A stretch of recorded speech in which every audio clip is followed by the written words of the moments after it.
All right, guys, it is January in Ohio, and we're over here at Shawnee State Forest about to do the North Loop. Apparently, this is one of the most challenging trails in southern Ohio, maybe in the whole state. I'm not sure. That's just what I've been reading. We're looking at about 19.1, maybe 20 and change with extra side trips. This should be pretty good. It's a little bit chilly out. Originally, we slated this as it was going to be a 6-miler, but things changed very quickly. So stick around, it's gonna be pretty good. Here we go, getting started. You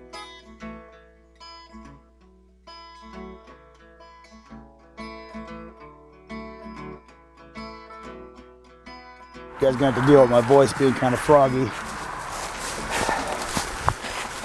Good old Ohio 6 season, right? Not so bad starting out.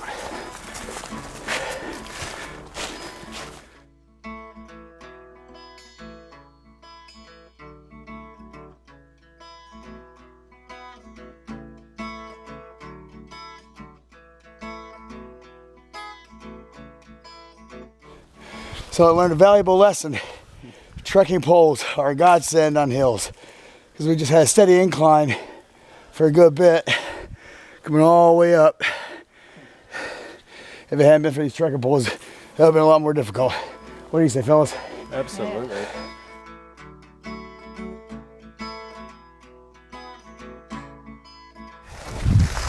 All right, so what kind of loadout am I running today?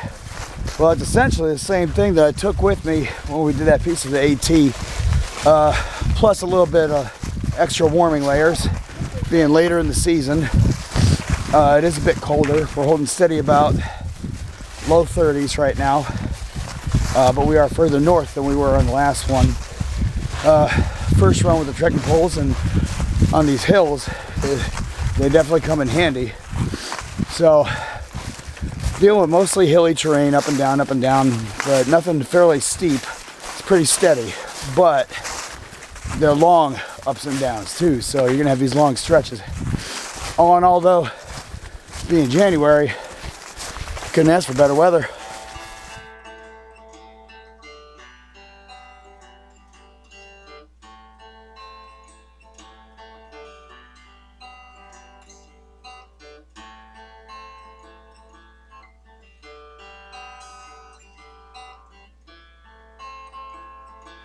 So coming up out of that river valley, we learned a very quick lesson. What's that? 140. Shawnee here is kind of like a condensed version of the roller coaster on the AT, but instead of a long series of FUs, it's short, choppy FUs, like one after the other. Getting a good sweat going here.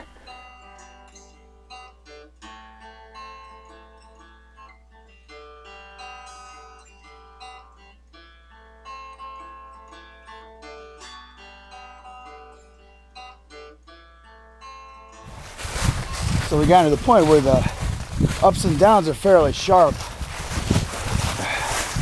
They go up a good steep incline, and like we're doing now, a good sharp decline or descent, whatever. So I'll give Shawnee his credit. This guy's challenge. Well, we're about 3.5 miles in, give or take, and working this nice gradual descent here. Map says we got another big climb ahead of us, but we haven't found it yet. The original plan was to push for Camp 2. It's gonna be 11 miles out.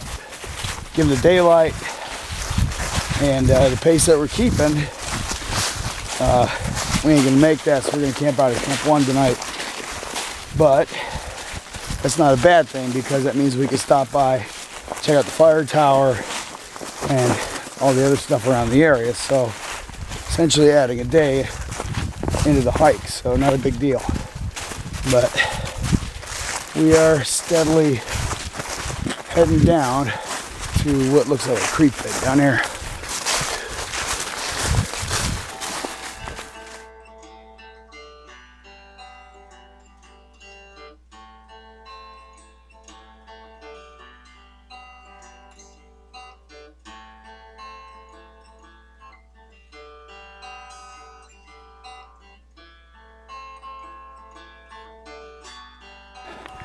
little detour off the path. We're up to this fire tower. I think it's called Copperhead Fire Tower or something. Built back in the 30s. As if the hills weren't enough, I think I'll inflict more misery on myself climbing all these stairs. Here we go.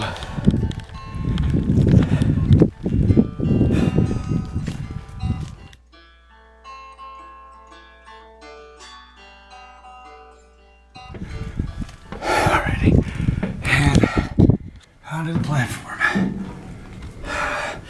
Oh, look at all the wonderful graffiti. It is brisk up here, but look at that view.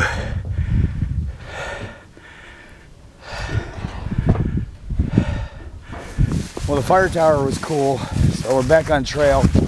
Just topped off some of our water. We'll be back in the morning for that. So that's nice to have potable water available to us. So we're losing light. We're heading down to campsite 1 to make camp, but straight on down as usual.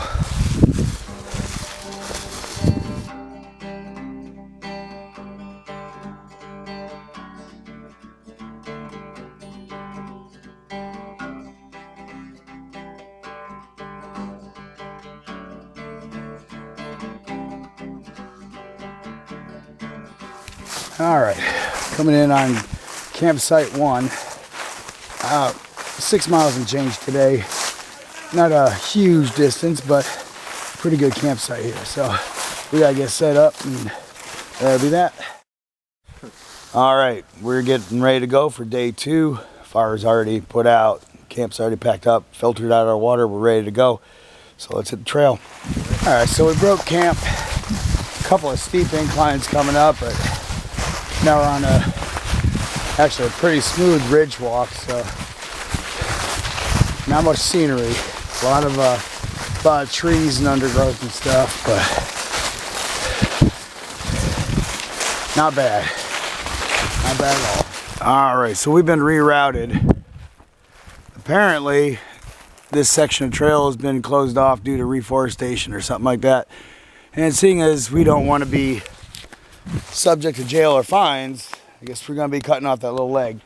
But it's not a real big loss. It was a low point. Didn't look like there was much going on there. So whatever, we'll meet back up on the trail a little bit down the road.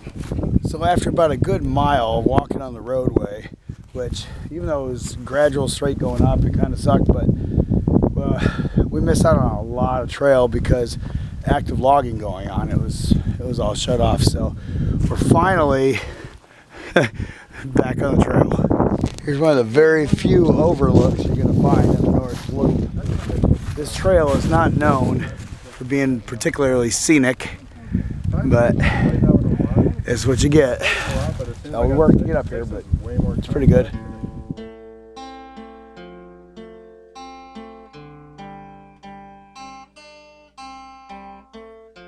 We had a nice series of climbs there. We went from 700 to 1,000 feet in 1/10 of a mile. So think about that one. So right now we're on this nice ridge walk, and we're heading, target is Camp Oyo or whatever it is, the Boy Scout camp. But the end of the trail, the end of the loop anyway, is 5 miles after that. So there's some debate on what action we want to take next. So stay tuned, let's find out.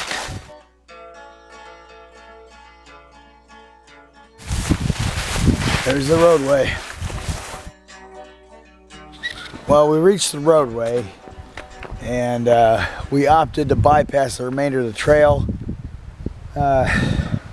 It's kind of a crap trail, it really is. If you want to go train, it's pretty good, but there's no real reward to it. There's no scenic stuff. There's no points of interest. It's just hills for the sake of hills. So, I mean, if you want to train up for something, it's good, but if you want to come out for the fun of it, man, not so much. But anyway, here's Camp Oyo along the way. This log cabin. It's pretty neat for the Boy Scouts of America since the 20s. Pretty cool. So we opted out of the last part of the trail, like I said before, because it's stupid. But here we found, was it Turkey Creek lake. And it's really cool. So we're doing a little side trail here as we head back to call it in for the day. Very nice.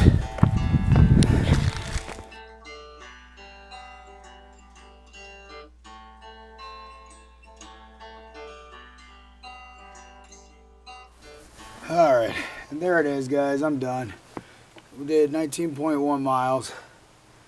Now, I'm not saying it's a bad trail by any means, but it's definitely not scenic.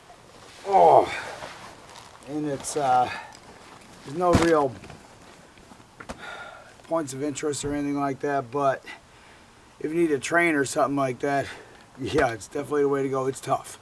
It's physically demanding, but yeah. It's not really something to write home about. But anyway, hope you guys enjoyed. Don't forget to like, subscribe, and share. Stick around for the other ones. And if you ever did this trail, make sure you tell us in the comments below. Until next time.